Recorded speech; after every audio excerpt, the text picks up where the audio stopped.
El ex candidato presidencial, ex ministro y sobre todo un hombre talentoso e inteligente, Gustavo Larrea. Nosotros tenemos la costumbre acá en el programa de todas las semanas, cada mes por lo menos tener uno o dos de los ex candidatos presidenciales en la última elección, amigos que nos ven y nos escuchan, en 98.9 y nos escuchan.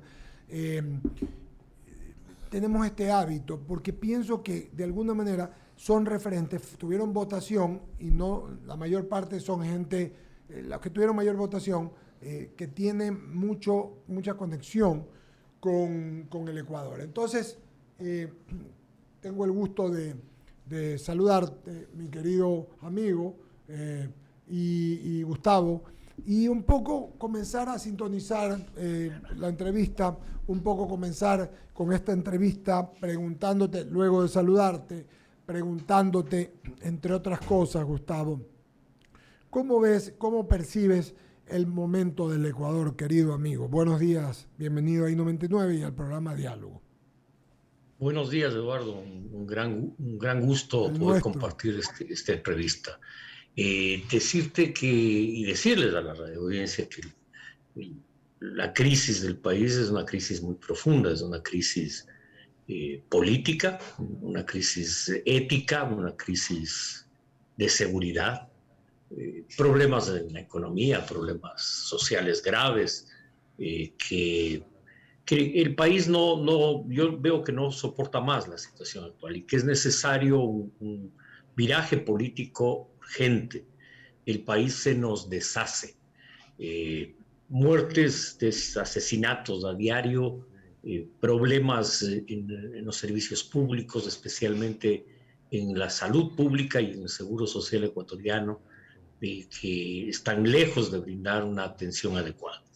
Se nos cae a pedazos del país y creo que las soluciones que se plantean por parte del gobierno nacional, reconociendo que en algunos temas hace un enorme esfuerzo, pero que no tiene una brújula política, que no nos genera una confianza, comete errores, autogoles del gobierno que en definitiva no le permiten eh, genera confianza. Y creo que esos problemas tienen una salida. El gobierno ha planteado como salida la consulta popular, pero la consulta popular no resuelve los problemas del país. El país requiere un gran acuerdo nacional, un proyecto común de país, y ese proyecto común de país implica un gran acuerdo nacional y reformas profundas a la Constitución de Montecristi, que lamentablemente no se las puede hacer a través de una consulta popular o un referéndum. Para eso es necesario una consulta que le pregunte al pueblo ecuatoriano si quiere o no una constituyente, una asamblea constituyente para reformar a fondo la Constitución de Montecristi. Asamblea que debe ser tomado por los líderes de los distintos sectores sociales, empresariales y políticos con madurez cívica para lograr los acuerdos que el país requiere con urgencia. En efecto, en ese sentido, Gustavo, y si hacemos, ayer lo escuché al presidente y él hablaba de 4 temas, ¿no? Seguridad sobre todo. El gobierno nacional dice, entre otras cosas, que el problema más grande que es el de la seguridad, porque la seguridad está haciendo que incluso los temas económicos que dice la gente del gobierno que están muy bien manejados y determinados y que todo está perfecto, o sea, en orden, digámoslo así, se ven obnubilados o se ven oscurecidos por la nube de la inseguridad. Hablamos de la inseguridad. Hablemos también del tema que bien citas tú, que hablábamos con Ramiro, que es el tema de las medicinas en los hospitales. El presidente se ha comprometido porque se dice que el tema de las recetas está funcionando en salud pública y dice el presidente que en cambio en el tema del seguro social va a estar hasta probablemente fines de mes, pero la gente sigue buscando, en el seguro social me refiero, dice que lo que ha hecho es cerrar la llave para que no exista corrupción con los contratos en la venta de medicinas, de sobreprecios, de equipos malos y algunos con sobreprecio. 2, Nos ha hablado de las medicinas. 3, habló el presidente del tema vialidad, que era importante y que va a dejar 3, porque lo dijo claramente, 3 espacios va a dejar avanzados, firmados, comenzados 3 proyectos. Habló la autopista Guayaquil-Quito, la autopista Guayaquil-Cuenca, me parece que alguno más. Le preguntaron del quinto puente o del viaducto sur y dijo que estaba en el tema. Es un tema que a Guayaquil le importa, pero estamos hablando nacional de las vías. Y lo cuarto de que habló fue de la consulta popular. En estos 4 ámbitos, y estamos con Ramiro, para no hacer un monólogo de esto, intervengamos los 3 para ver con cuál de estos quisieras, Gustavo, tú comenzar para ir analizando respecto a qué le falta y cómo puede ayudar el Ecuador a ello. Por favor, ¿cuál de estos te gusta?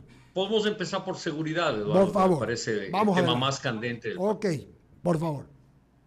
Mira, creo que el problema de la seguridad tiene 2 aristas. Una, el crimen organizado, y otra, un problema social no resuelto en el país que con la pandemia se agudizó. El problema de la seguridad no es solo un problema policial, es un problema global. Tiene que ver con la cohesión social, tiene que ver con la vida en los hogares, en el barrio, con la descomposición social que el país ha vivido y que el narcotráfico y las bandas de crimen organizado reclutan ahí a los sicarios, reclutan en la juventud a quienes pasan a ser los gatilleros de esta guerra entre mafias que empieza a golpear a toda la sociedad ecuatoriana. Tenemos delincuencia común también, y esa delincuencia común tiene que ver con un problema social profundo. La educación no llega a la gente, no llega en la dimensión y en el volumen que se requiere. Las actividades socioculturales en los barrios prácticamente no existen, y hablo de los barrios en general. Las actividades deportivas para, con estas acciones, combatir el uso de drogas, el alcoholismo. En definitiva, ahí hay un problema social no resuelto de fondo, a más, desde luego, de que el crimen organizado es un crimen transnacional, que en definitiva no es un delito que solo se comete en el Ecuador, se comete a nivel internacional, y por eso es válido plantearse la extradición como un mecanismo para combatir este delito. El expresidente Correa dice que eso atenta a la soberanía. En ningún caso, porque esos delitos no se cometen en el Ecuador, ni es ceder soberanía jurisdiccional. Es entender que este es un fenómeno internacional, transnacional, que debe ser combatido de manera unificada con los países amigos del mundo entero. En este sentido, creo que el Estado ecuatoriano tiene que hacer una reforma de fondo al sistema de seguridad, tanto en el tema de inteligencia, que fue bastante golpeado y debilitado en el régimen del expresidente Correa, pero fundamentalmente en el tema policial. Necesitamos una policía capacitada para combatir este delito. El Ecuador no estaba preparado para este fenómeno delictivo, no en la dimensión que este fenómeno está golpeando. Y por lo tanto se necesita una escuela de formación de policías de alto nivel, así como se hizo cuando tuvimos ese oleaje de secuestros en el Ecuador, y que con la creación de la unidad antisecuestros logramos no eliminar el delito, pero sí combatirlo con eficiencia. Y eso es lo que requerimos de manera urgente. Gustavo, buenos días. Te saluda Ramiro Cepeda. Siempre un placer entrevistarte. Igualmente, Ramiro, un gusto saludarte. Un abrazo fraterno.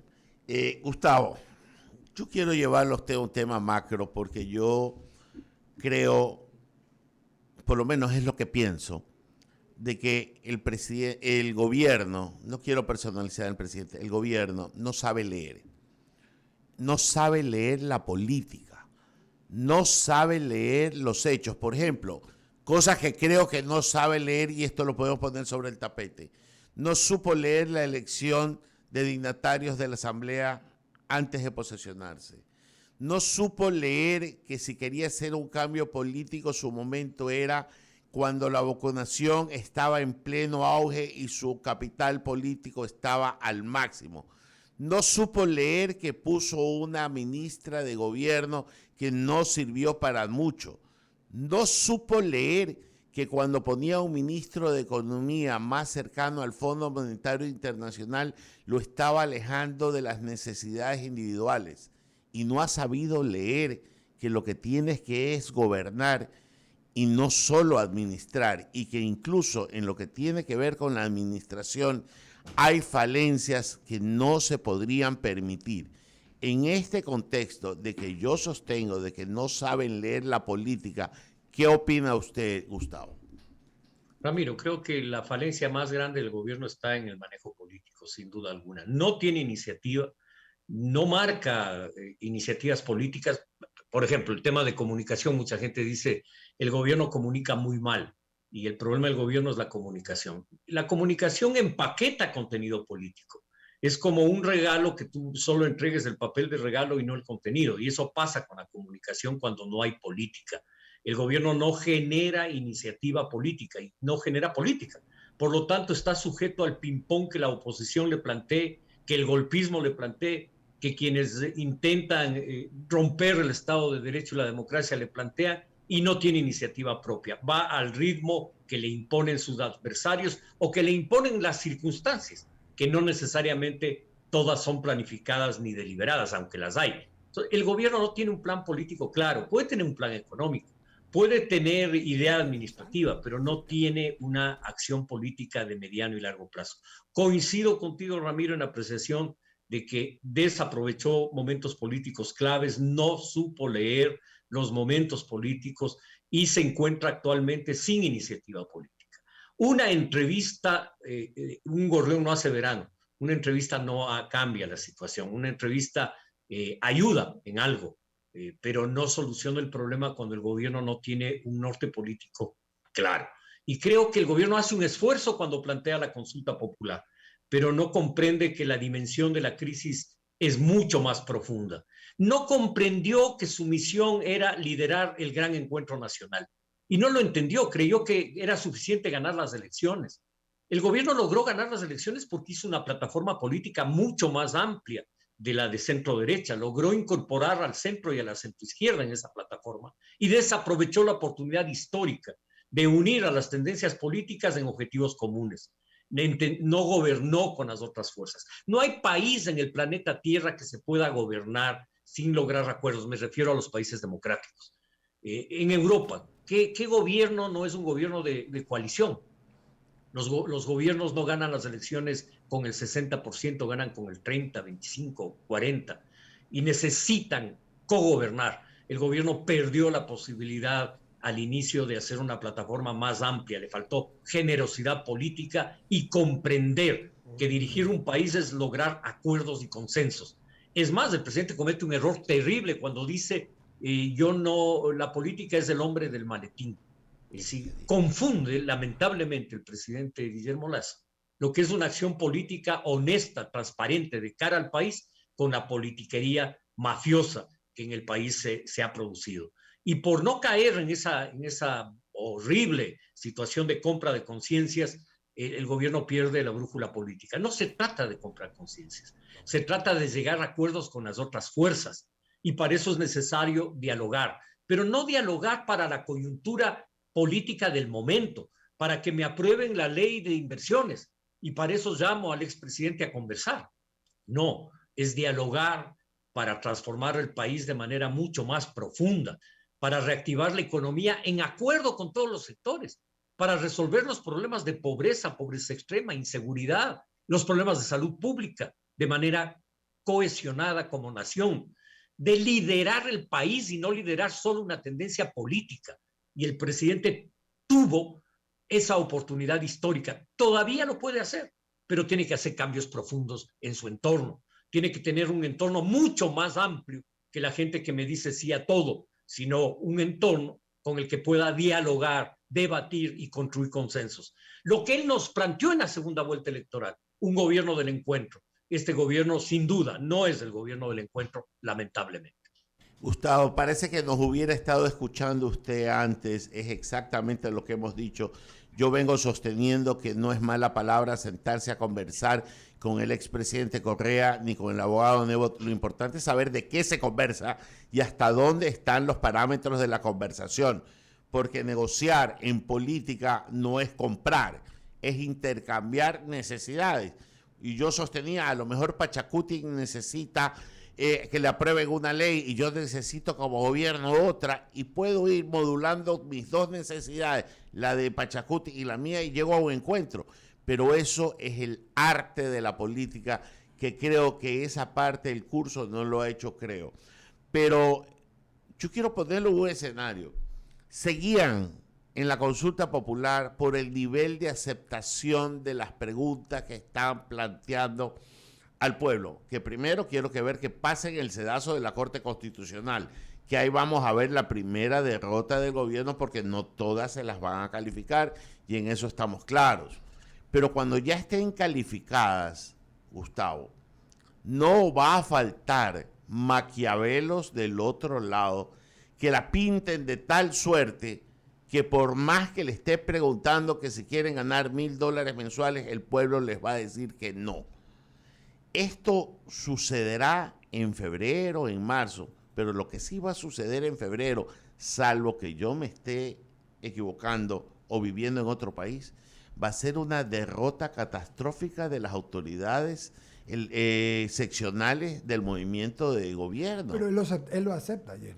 El presidente lo acepta, Gustavo. No sé si tú lo viste. Acepta y dice que creo está muy bien, pero que esto no se trata de un tema seccional. Nos lo dijo el politólogo, el doctor Ulloa, el día jueves, que hay una diferencia porque lo uno es nacional y lo otro es seccional, pero él te acepta eso, Ramiro. Pero nadie hace un movimiento para perder. Pues, claro, tampoco. claro, pero dice él que no les va bien en las seccionales. Tú lo escuchaste, Gustavo, también, ¿no, verdad? Sí, mira, yo creo que es verdad lo que dice Ramiro. El gobierno va a tener problemas en la propia consulta. Acordémonos, por generación podemos hacernos de acuerdo a la consulta convocada por el ingeniero Febres Cordero en relación al voto de los independientes, y empezó el sí con el 76% y terminó el no con el 76%, porque esa consulta se marcó como una consulta en donde el pueblo ecuatoriano en definitiva se les llevó a manifestarse en relación al gobierno nacional y a la gestión del presidente Febres Cordero. Entonces, votar sí era votar sí por Febres Cordero y votar no era votar contra el gobierno. Y la mayoría en ese momento, dadas las circunstancias que se vivía, votó no. Esa es la situación. Entonces, sí, es posible que el gobierno, si no logra empaquetar la consulta como un tema extrapartidario, extragobierno, de interés nacional, puede pasarle lo mismo que le pasó al ingeniero Febres Cordero y perder la consulta. Por más que pregunte cosas que la gran mayoría está de acuerdo, pero que en los hechos puede no manifestarse de acuerdo por la situación política. Ese es el riesgo que el gobierno tiene. Y salvo que me equivoque, Gustavo, las preguntas no van a tener vigencia sino para el futuro, no, para el futuro. Para el siguiente 25, gobierno. Para el 25. Ya, y resulta que él está apostando y ni siquiera creo que piense el presidente en una reelección, porque con lo que debe estar preocupado es de mantenerse. Ayer lo dio a entender, claramente, porque dijo, yo no estoy trabajando para mí, sino para mis nietos. O sea, ya te dijo de frente a lo que decían al principio, él no está pensando en una reelección, claro. Entonces, Gustavo, yo no sé usted cómo ven los tiros por ese lado, porque si estoy haciendo una consulta para la posteridad sin pensar en cómo estoy ahora, o sea, es casi como que estoy comprando un plan de seguridad social a posterior cuando no puedo comer ahora. O sea, no me empata en política lo que está sucediendo. Claro, así es. Por eso es que yo sostengo que una consulta popular que le pregunte al pueblo ecuatoriano ir a una constituyente es beneficiosa para todos los ecuatorianos. Empezando por el propio gobierno, que le da gobernabilidad por un periodo, porque mientras esa asamblea está elaborando la constitución, el gobierno no necesita, puede declarar la asamblea en receso a la Asamblea Nacional, o incluso la puede disolver. Es decir, tiene enormes posibilidades de gobernar en esa situación y tiene posibilidades de rectificar, hacer grandes acuerdos nacionales. La duda que el gobierno desde luego la tiene y la sabe es que no va a tener un bloque muy grande en la Asamblea. Así es, este es un país no de grandes bloques parlamentarios, salvo cuando existió una ley que al que tenía el 30% le daba el 70 o 80% de representatividad, que fue en la época del expresidente Correa. Pero una ley democrática que respeta la proporcionalidad de los votos en cualquier país del mundo va a ser fragmentado. Por lo tanto, el gobierno lo que tiene que hacer es un ejercicio político para armar una mayoría y cogobernar. Esa es su salida. Esa es la salida que el país requiere siempre. Lo otro es diría yo, iluso, pensar que una fuerza política gana elección y gobierna de acuerdo a su criterio únicamente. Requiere acuerdos y consensos. Y el gobierno en ese sentido, diría, está atravesando por un problema político complejo, difícil, tiene una asamblea que le obstruye, que no le permite avanzar, y el gobierno tiene la posibilidad de recuperar la iniciativa política, pero tiene que pensar en la política, no solo en administración, no solo en las cifras macroeconómicas, sino en el bien común. Y en ese sentido quiero brevemente tratar un tema, el de la obra pública. Encantado. Por favor, hablamos de los 4 puntos, está ahí entre otros. Claro.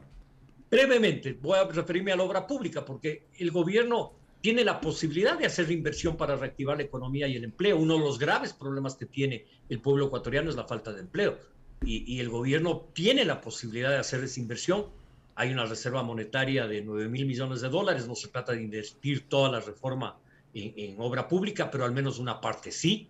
Y más allá de las obras que el presidente anunció, es indispensable la inversión pública, no solo la inversión privada. La economía tiene 2 motores, el motor de la iniciativa privada y el motor de la obra pública para mejorar la situación económica. De lo contrario, los riesgos que el gobierno tiene de no terminar su periodo son altos, porque hay un sector claramente que está conspirando día y noche. Sí, Gustavo, y déjeme, perdón, dele, Eduardo, dele. sí. Hay algo que yo quiero recoger de una de sus respuestas anteriores. El presidente ganó por un cambio y está bien. Pero hay una confusión que a mí me la enseñaron en la universidad, en Derecho Constitucional. Legitimidad de origen y legitimidad en el ejercicio. Cuando yo veo al presidente en cada evento de relativa importancia andar con la banda presidencial, lo que significa que su legitimidad en el origen nace de las elecciones y de la Constitución, está bien.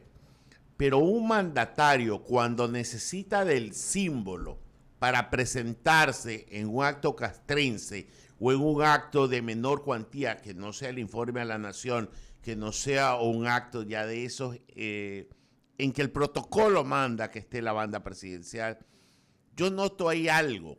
Es esas cosas que me gusta leer entre líneas. Y es, ¿qué lee usted, Gustavo Bolaño? Yo leo que el presidente no toma el sartén por los mangos, no toma el mango del sartén y dirige la política nacional.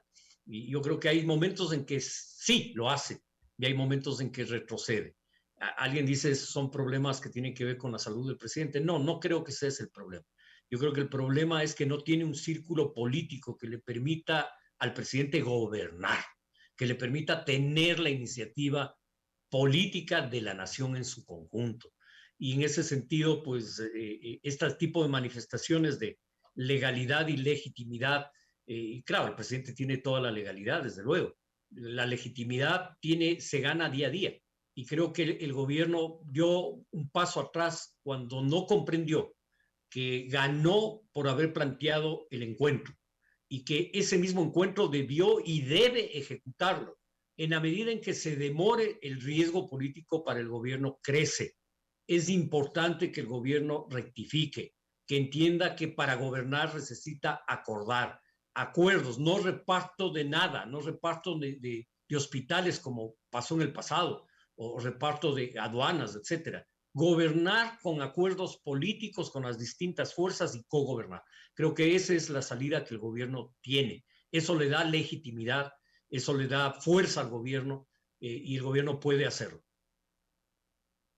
Finalmente, terminemos con el tema de la consulta popular. A propósito, tengo 2 mensajes de la audiencia mientras tú estabas hablando.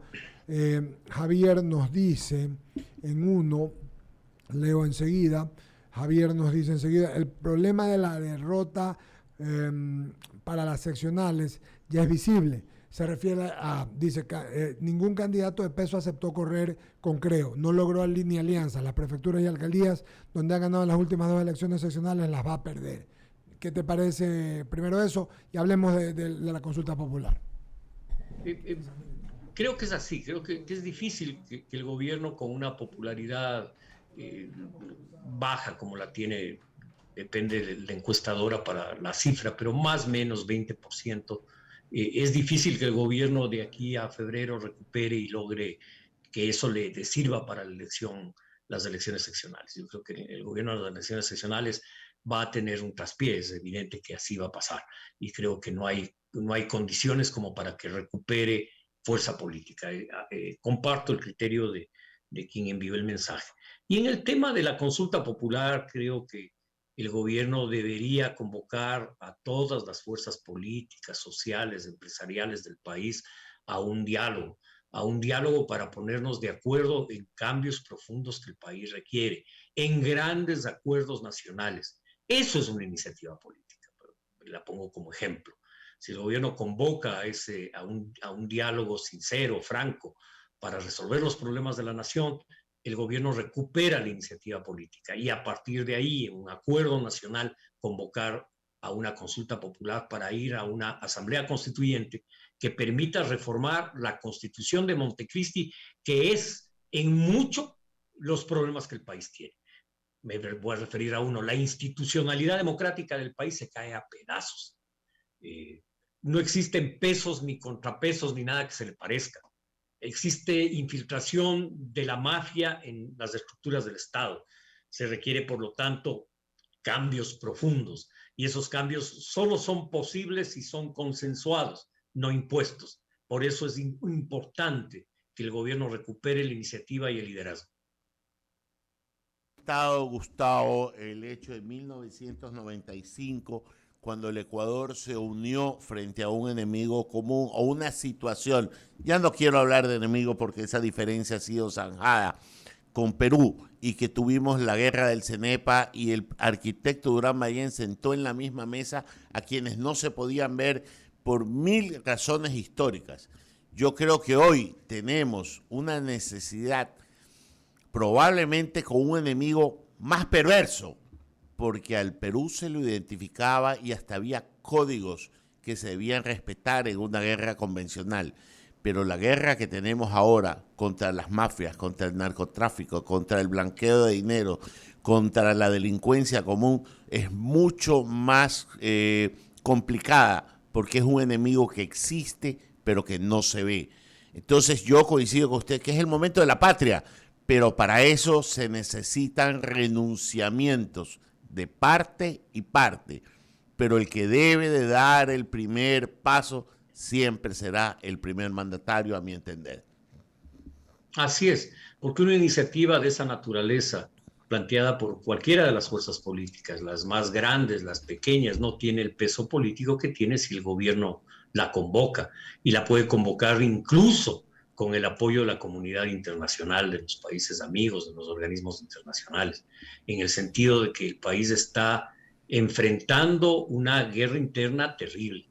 El crimen organizado está golpeando día a día al país. Este es un problema de todos, es el problema de nuestra casa común, que es la patria. Y si no actuamos de manera unida, las consecuencias serán mucho más dolorosas y graves para nuestro país. Por lo tanto, es el momento de plantearse grandes objetivos, de plantearse la unidad para hacer frente al crimen organizado. Y el gobierno puede liderar eso y debe hacerlo con generosidad. Y voy a terminar con una ironía al mejor de mis estilos. Debería crearse un ministerio, el ministerio del no, ya, para que haya un ministro al que no pueda remover, que todos los días tenga como única tarea decir no. Gustavo, buenos días, muchas gracias. Gracias, querido Gustavo, te agradecemos. Gusto de saludarte. Muchas gracias, Eduardo, Ramiro, un abrazo fraterno, muy buenos días. Gracias.